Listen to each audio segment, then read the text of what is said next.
so we've learned how to do pulsar timing, we've learned a little bit about AC inference. So today we're going to put it into practice and we're going to start measuring some stochastic or random noise processes in individual pulsars. And so we're building to later on this afternoon where Matt Marcus is going to show you how to actually take care of these waves. So to do this, we use a package called Enterprise. So Enterprise is a tool that's written in Python that allows you to do basic inference on pulsar data, and particularly this is useful for modeling these random noise processes in individual pulsars. So this can include things like the spin noise, the spin variations, the scattering variations that Ryan talked about, but it also enables gravitational wave searches. So the challenge of doing this is that there's a strong variance between spin noise and gravitational waves. So if you're looking at just one pulsar, they look almost identical. Maybe you get a hint by the spectrum index, but really if you're just looking at one pulsar, you can't tell the difference between spin noise and gravitational waves. So we need to search for and characterize these processes simultaneously. So we need to look at a whole array of pulsars and find or separate out the noise in individual pulsars from the noise in the whole array, which will be gravitational waves. So we're using Enterprise to identify these noise processes. We can marginalize over any parameters that we're not interested in. That means we're integrating over the probability distribution. So in Enterprise, we analytically marginalize over the timing model parameters, which we will look at in 2.2. And we focus on the stochastic parameters. So we have to sample it and marginalize it analytically over those. Okay, so Enterprise is the most commonly used tool for searching for the frequency gravitational waves. So this is an example of timing residuals for 1909. You can see that there's all these random looking wiggles here. The blue, green, and red are respectively the 10, 20, and 40 centimeter wavelengths, radio waves. And so you can see that there's also some frequency dependent noise in here. So in Enterprise, we're going to be modeling some white noise parameters. These can be thought of as changing the size of your error bars, for example. This can be caused by jitter, which we talked about. Red noise is this time correlated, or if you can improve it, it's a low frequency process. Red noise is typically used to refer to something achromatic. Dispersion measure variations are like red noise, but they scale with strength to frequencies of -2. We can have other noise processes, so Ryan talked about these as well. Exponential dip events, so the pulsar suddenly has a change in its magnetosphere, that's a dip. We can also see chromatic noise, which can be resulting from things like scattering. So here I'm just going to go through how we actually do this in Enterprise. So I've got some screenshots of the code, and I just want to explain what the code is actually doing before we show it in the modules. And if you wanted to do something like this yourself, you can grab the screenshots here and write your own analysis using any pulsar data. Okay, so we start off importing a bunch of useful things in Enterprise. This pulsar object is where we store our model pulsars, so all the model parameters, and we also store the times of arrival. So the R and the 2 file are used in Turbo 2, they go into this object here. Then we import a bunch of signal objects. These include everything you need in order to construct a noise model for a given pulsar. So they include parameters where you can define prior probability distributions for parameter values. They include model functions and these selection objects where you tell Enterprise to apply your noise model just to some TOAs and not necessarily all the TOAs. This down here is the sampler. So we talked about this kind of hardware. So this is the thing that actually is doing the sampling of the distribution. So if you want to use a different sampler, like nested sampling, you can replace this later on. And this is an example of defining a model function. So this is defining a chromatic exponential decay. It's really just a function that reads in the times of arrival and the frequencies of those times of arrival, and it returns just a waveform. It's just a mathematical equation that's defining an exponential dip shape. So this can be used to model profile changing events. Okay, so this is how we read in the primary zip file. We just pointed to the directory, and we added to this Pulsar object. Once we've got these Pulsar objects, we want to choose selections. So if our noise models apply to all of the T-weights within Pulsar, or just a subset, we can define that in these selection objects. We choose our prior ranges for the parameters. We choose the models. So white noise, we want to add red noise, the dispersion edge variations, the chromatic exponential dips. Once we have all those models, we apply them to our Pulsar objects, and within this PTA, which is a set of all the pulsars that we want to model simultaneously. So this PTA could contain just one pulsar, or it could contain everything that you have, and observe the gravitational waves in multiple pulsars. And then we start the sample. Okay, so the timing model parameters defined using this function.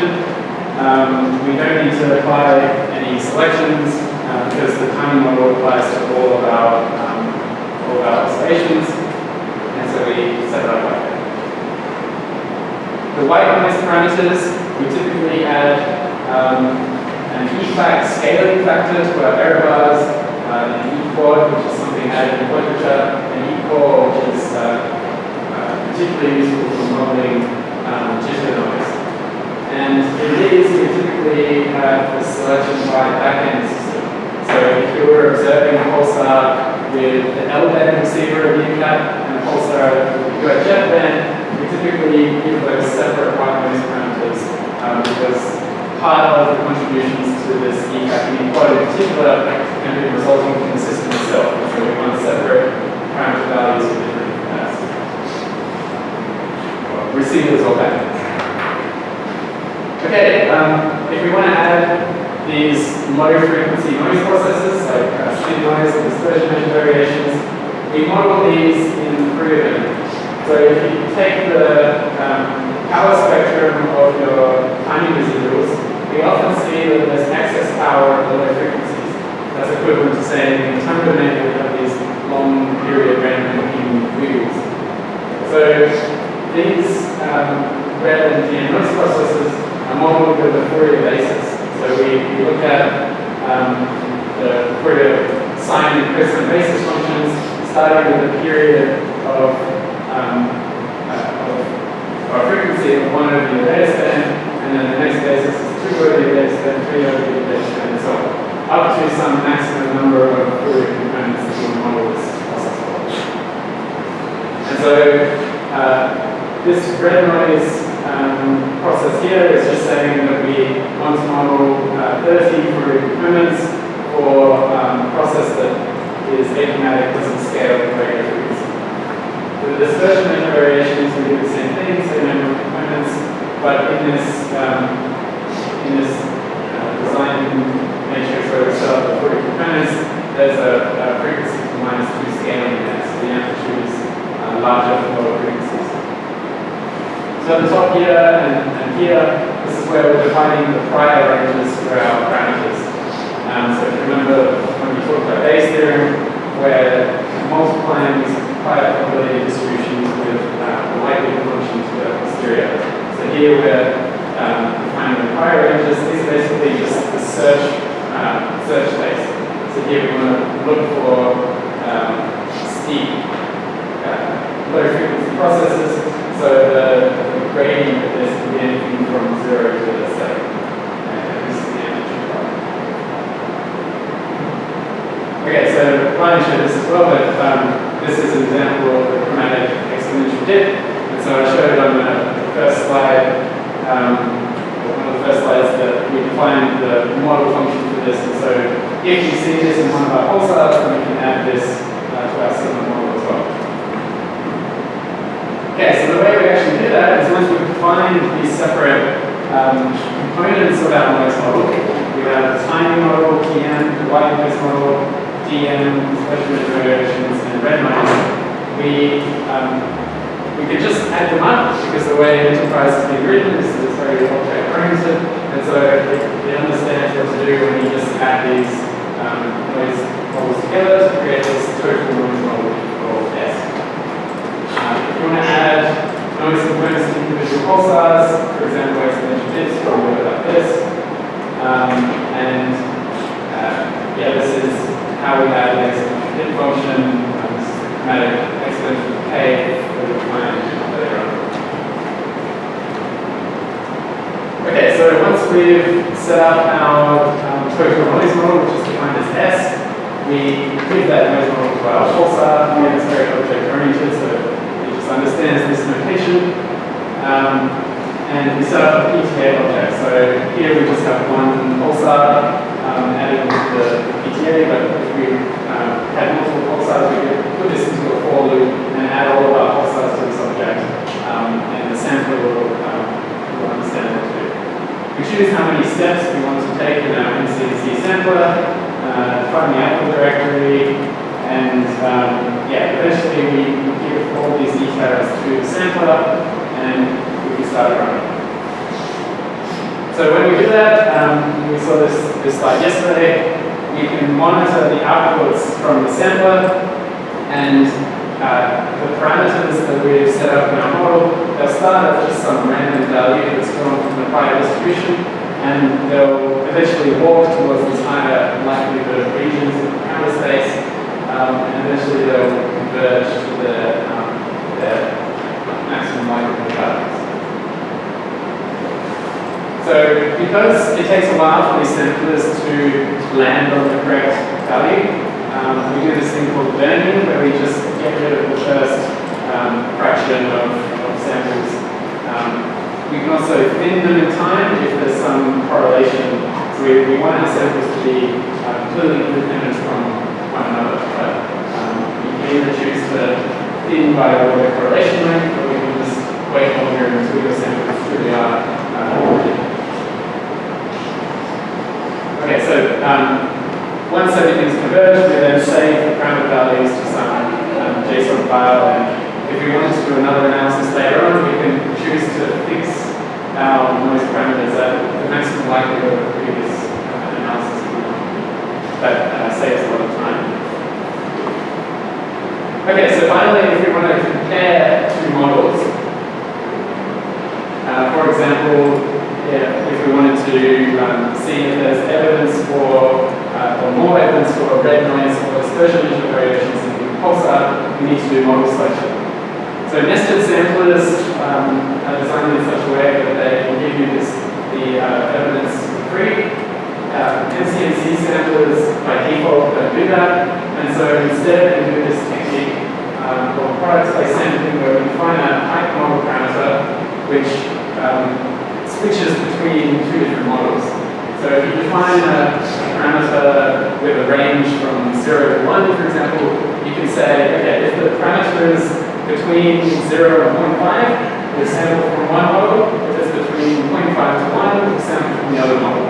And so in that way, the posterior distribution of this n-model parameter is telling you about the odds ratio for those two models. And it will be related to this phase factor. So the way we actually do that in Enterprise is, as before, we define some signal model. In this case, we have timing noise, timing model, white noise, dispersion variations, and red noise. And then we want to compare that to some alternate model, which is this S2. It's this model on the left, but with the addition of chromatic noise. And so once we have those two models, we do the same thing as before, except this time our pulsar timing array object is a dictionary. We add our S model applied to our pulsars and put it in the first index. we apply the alternate model, put it in the second index, and then we give it to this thing called the hypermodel, which includes includes random draws for this hypermodel parameter, and at the end of this we have samples for this hypermodel, and then it gives us the illustration. Okay, and then finally, this is relevant to Matt's talk this afternoon. If we have multiple pulsars, we can have a for loop where we're iterating through all our pulsar timing models and TIM files, and we generate multiple pulsar objects. And yeah, we can choose to fix the white noise parameters in those pulsars if we do a previous analysis. That saves a lot of time. We can define a common noise process. So now this is like a asymptomatic red noise process that doesn't just apply to one pulsar, but it's this statistically identical process that Matt was talking about, and we apply it to all of the pulsars. So that's the common noise. That could be things like repetition noise. We can also choose to model errors in the solar system ephemeris if we want. There's this thing called baseline that we could add. And once we've done that, we again are applying these noise models to our pulsars, but in this case we're doing it inside a for loop. So we're iterating over all of our pulsars, and then eventually we give this total model to this PTA object. Okay, so that's it. That might be a bit much, but at least now when we go to the notebooks, we might have an idea of what these various things are doing. Okay, so I want to switch now to the notebook. I sent an email with instructions on how to download data for the session, and yeah, I'll put it on my laptop so you can see what it shows.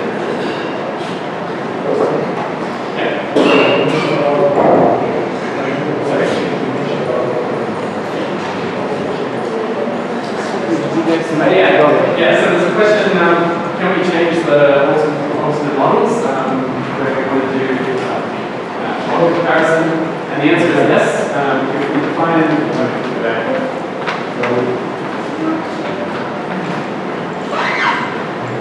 and in fact, we're going to be doing that this afternoon. Yeah, so if we have two models that we want to compare, these can be visually anything, but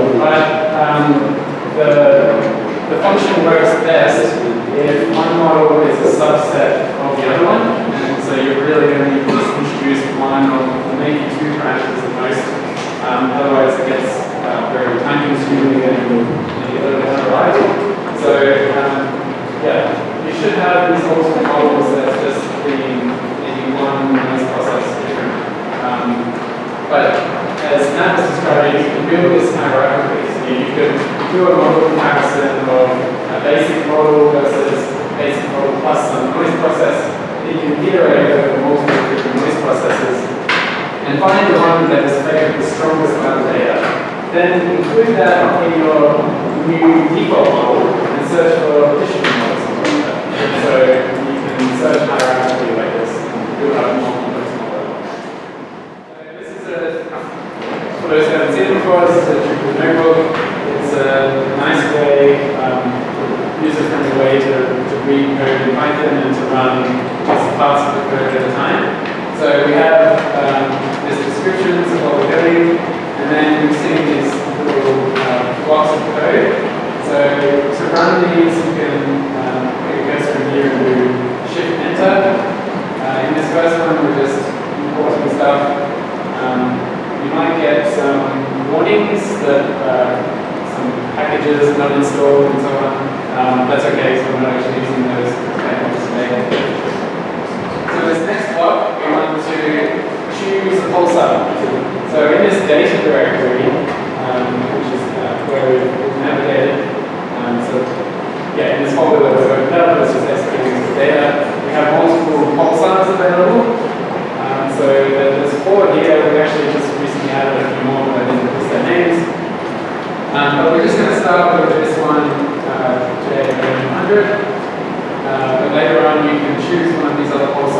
repeat this analysis yourself and see what different results is.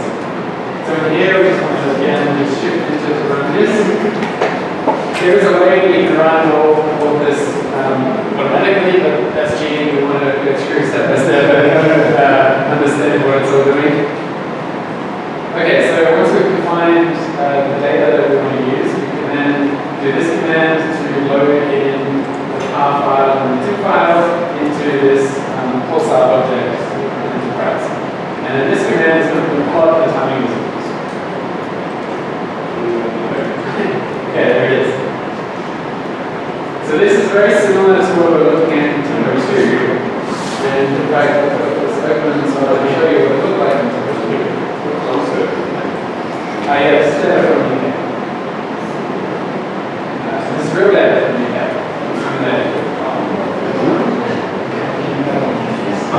Yes, yes. Okay, so we're going to look at this in Tempo 2 as well. So this is just using the command that Ryan was showing us.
We want to add that to our as well, model.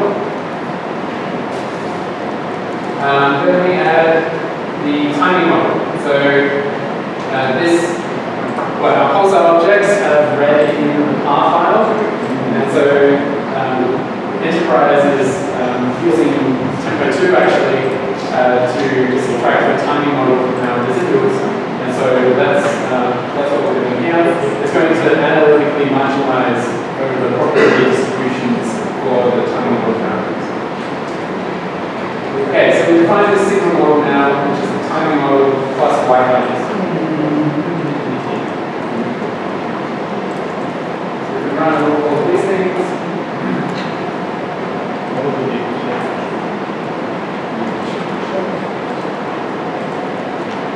Okay, so now we're going to define an enterprise Pulsar object with our car file, a file, and a solar system canvas.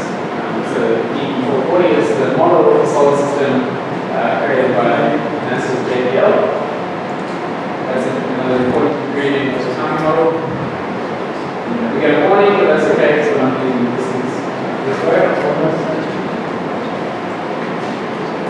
Then, as I showed in those examples, we want to apply our signal model, this S, to our enterprise Pulsar and add it to this PTA dictionary, which has lots of useful tools, which helps the sampler understand what the parameters are and how to sample it. Okay, so let's run that, and let's look at the summary. Okay, so this is a description of all of the signal parameters in our model. So we have the marginalizing of the linearized timing model. Number of parameters is 0, so this is not going to be sampled, but we're just integrating over it. We're treating it as if it's a nuisance parameter. For the measurement noise, we have these 2 parameters. The scanning factor and the positive factor. We have E-core, which is the digital noise basically. And so we've got 3 parameters and 1 pulsar.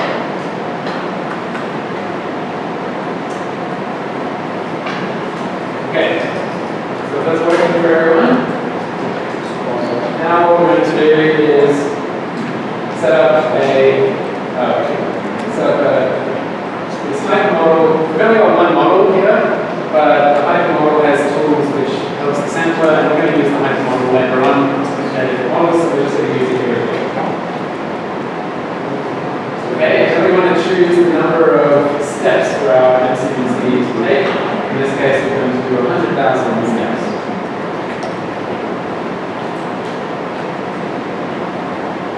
We'll set up a directory for the results to go. That's what you make in my case.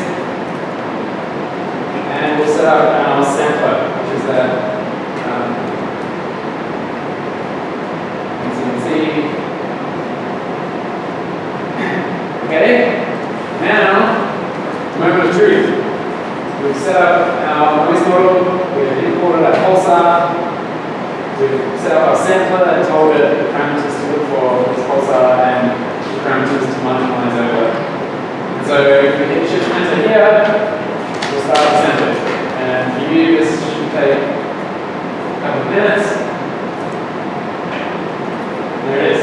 So, while we're waiting for that, we're going to see if it works.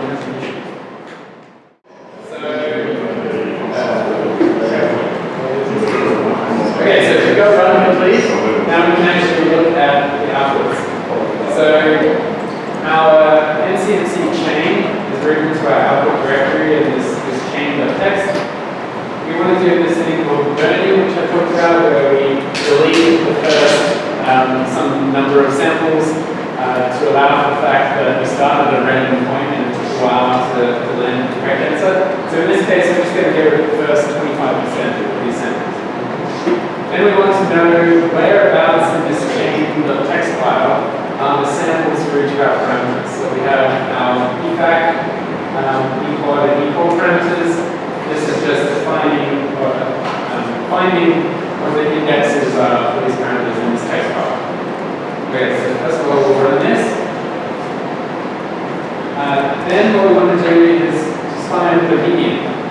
So if we take our chain and we burn the first 25% of it, and then we look at just the index of our EFAC parameter, this is then going to be an array of just our samples for EFAC.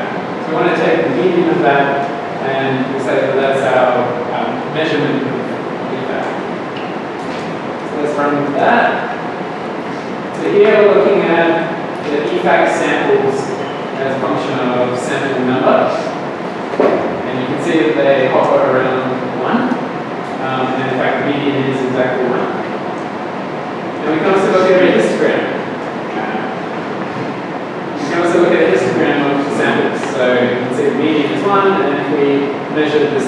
deviation of this, that would be our uncertainty on measurements. Okay, so now we're going to do the same thing with a quad.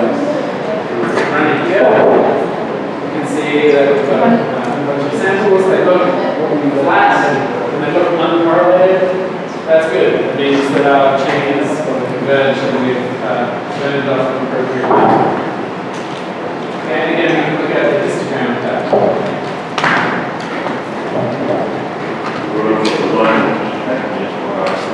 Yeah, so the key factor is the scaling factors there. Quad is something added in Potchefstroom. This is actually in units of log 10 microseconds. So -6 here would be 1 microsecond of excess noise added to our log in seconds. Oh, sorry, yeah, log in seconds. Okay, now we're going to look at G4. Again, this is also log 10 seconds. So it's quite a bit of jitter noise, apparently, in this pulsar. But we might have a noise model wrong. You remember when we first looked at the residuals, we saw that there were these random slow variations. We didn't put that in the model, we just had the timing model and white noise. And so likely what's happened is that because we've got a misspecified model, the error bars are just made really big to account for the fact that we've got all this random variation and there's no signal model to account for that. And so, yeah, probably this is the wrong answer. So now we're going to try a better noise model because we know that there's something else in this area. Okay, so we just go through.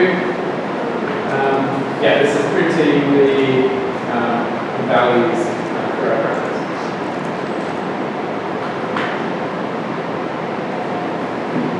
Okay, so now in this next block, this is where we're going to add some more appropriate noise terms for this pulsar. So if we look at this, we're setting up, or we're getting the time span for the observations in this pulsar. This is important because we're going to set up the Fourier basis functions. So remember I mentioned we model these low frequency processes with sine and cosine and Fourier bases. We start at a frequency of 1 over the time span, and then we go 2 over the time span and so on, for the independent Fourier frequencies. So if for that reason we need to figure out what the time span is, we start at a frequency of 1 over that. Okay, so this is defining now the amplitude and spectral index for the red noise process. These are defining the parameter ranges, or the prior distribution ranges. This amplitude, as it says here, they suggest the log 10 amplitude there. And we do the same for dispersion engine noise, but we define this function dm noise up here. And I think I mentioned this in the presentation, but this create Fourier design matrix underscore dm. This has built into it the frequency to -2 relationship. So this is a low frequency process, but it just scales the amplitude of the process using the frequency of the zeros. Okay, so we've got this parameter n for the red noise, this parameter dm for the dm noise. And if we want to look at this later, we also do a similar thing for chromatic noise. So in this case, it's a low frequency process which scales this frequency to -4, which might be appropriate for scattering noise. Okay, so we'll run this cell just to define our parameters. Now what we're going to do is save a lot of time and set key factor equal to constants. I don't think we should actually be doing this, but if we don't do this, then it will just take way too long for the virtual box. But yeah, we should really simultaneously measure our working noise parameters and red noise parameters. Okay, but just to demonstrate how we do that, we can define these as constants and set the values using the numbers that we got previously. So as before, we're defining our noise model as the timing model plus white noise, and now we're also going to add red noise.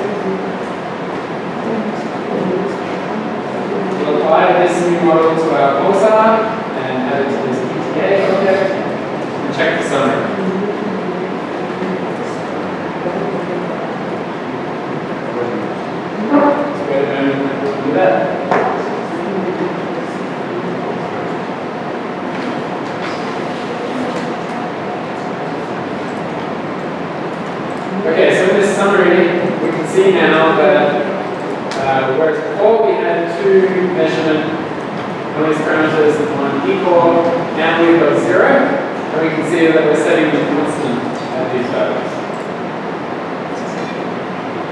And now we've got this extra red noise term described by an amplitude and a spectral index, and so there's two parameters there.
Now we're going to say instead white noise, timing model, and dispersion measure.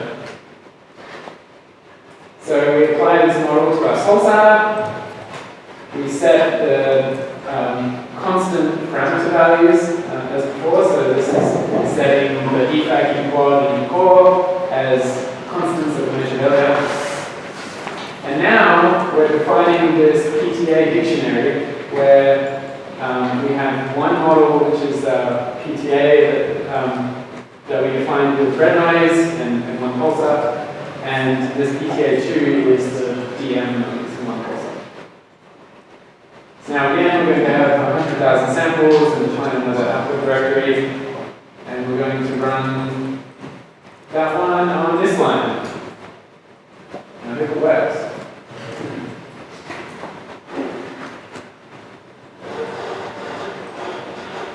Okay, so something we might have gone ahead, but if you haven't, then we're going to wait that. On this line, before we sample this model, so Matt made this notebook, we added this thing in here, which is log weights. This is weighting of prior odds, basically, on one model over the other. So Matt did this because he happens to know the true answer here. And if we didn't weight one of our models more strongly, we would actually never have any samples for it. Because one of these models is favored so strongly, we would have to weight millions, billions of samples before we'd even get one just by chance in this model. So Matt added in these prior weights. This is important to note because if you want to start this notebook again and choose a different pulsar, you might want to get rid of these weights so that you start on an even ground. But these are useful if you want to reliably measure a very, very strong base factor. You have to sort of get rid of these prior weights in order to get some samples from the model that's not so big. Okay, so we're finished sampling. As before, we can look at the results.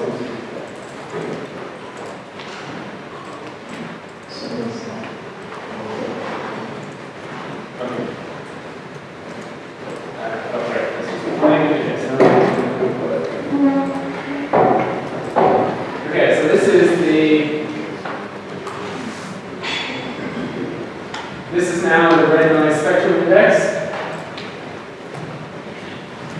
And you can see it's a little bit different to what we had before. It's just uniform from 0 to 7. That's actually our prior range, which means that the likelihood is not doing anything.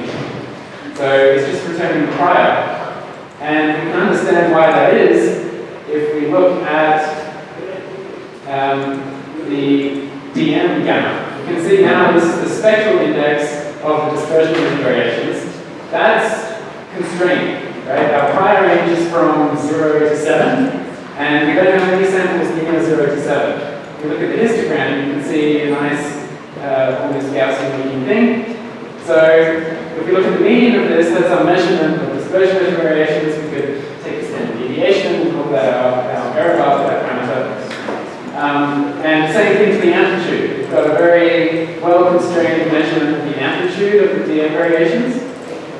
And there's the histogram of it. And so the reason why we were just in the prior distribution for our red noise parameter is because remember we had these two competing models. There was this first model, which was sampling red noise, just the red noise, and this other model which was sampling DM noise. You can see that there's way more samples for this dispersion measure variations. And this is despite the fact that Matt gave this other one advanced prior odds. So the actual odds ratio needs to be, we need to account for that prior odds, and we measure the odds ratio, which is related to the phase factor. But the conclusion here is that overwhelmingly the data prefers dispersion measure variations for this pulsar. Okay, so there's a histogram of the model. Okay, so now we can take into account, this is measuring the odds ratio here. So the phase factor is the ratio of probabilities from one model versus the other. we're getting a number like 20,000, which is just very high. And so now we take into account the weights. So the log 10 base factor is 6. That's very, very high. If we have a log 10 base factor of 1-ish, we would say that's weak to moderate support of something. Base factor of 3 is very, very strong support. A log 10 base factor of 3 is very strong support for one model or the other. So 6 is overwhelming. Okay, so the final step is to check the results. So we've measured the amplitude and the spectral index of red noise and dispersion measure variations. There's basically no red noise. We favor dispersion measure variations in this pulsar. So now the way to check this result is we can actually put this this process into tempo 2 and fit for the amplitudes of the phases of our Fourier components simultaneously with our timing model. So we use the spectral index and the amplitude that we've measured to constrain the amplitudes of these Fourier basis functions, and in tempo 2 we basically fit for the phases to find the maximum likelihood realization of this noise in our data. There's just a small thing to note is that the units in Enterprise for dispersion measure variations, they're defined the same as achromatic red noise, which is defined in gravitation wave strain units. There's a factor of square root 12 pi squared in the equation for that, and when we define power law in tempo 2, we don't have that factor of square root 12 pi squared, and so the amplitude is slightly different. If the amplitude in Enterprise is minus 12.49, then tempo 2 is 1.0367 larger because of that square root 12 pi squared factor, and so we need to use this amplitude in tempo 2. Okay, so this is one that I prepared earlier. So I've copied, remember, I'll just show you where we are.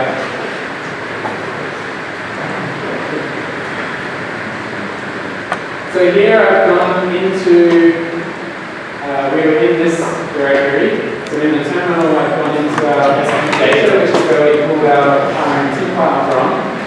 I've had a look in here, we have a bunch of pulsars. We were using this R file, and 100 this TIFF file. So what I did is I copied this R file to a new R files, call it T2, for everyone. We have a look in this R file.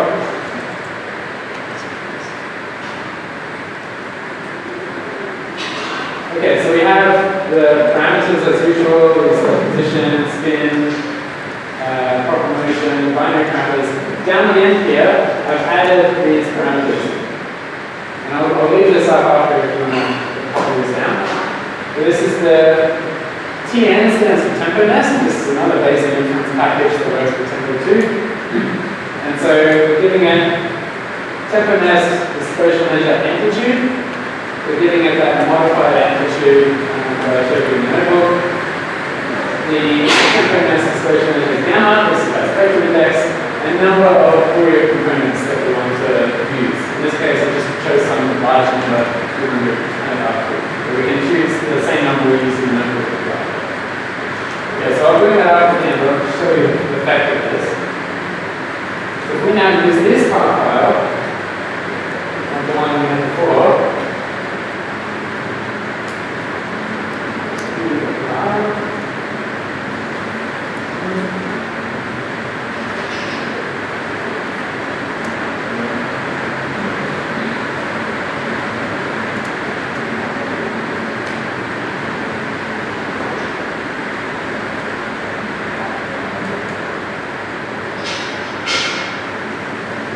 it's just taking a while to fit because with those 300 DM components that I added, it's 200 more parameters that are being fitted there, so we get on the screen. Okay, so now we get this view. As before, these are our timing residuals. If I now go to post-fit, drum roll, it looks a bit different. And that's because It's fitted for the phases of the Fourier amplitudes that were constrained by our power law. And it's done so simultaneously with our timing model. Now it's preserved in the residuals the maximum likelihood of realization of our dispersion measure variations. On the side here, we now have this new option to look at the DM variations. And so if I click that on the y-axis, this is the dispersion measure now on the y-axis as a function of time. And so this is the signal that we've measured.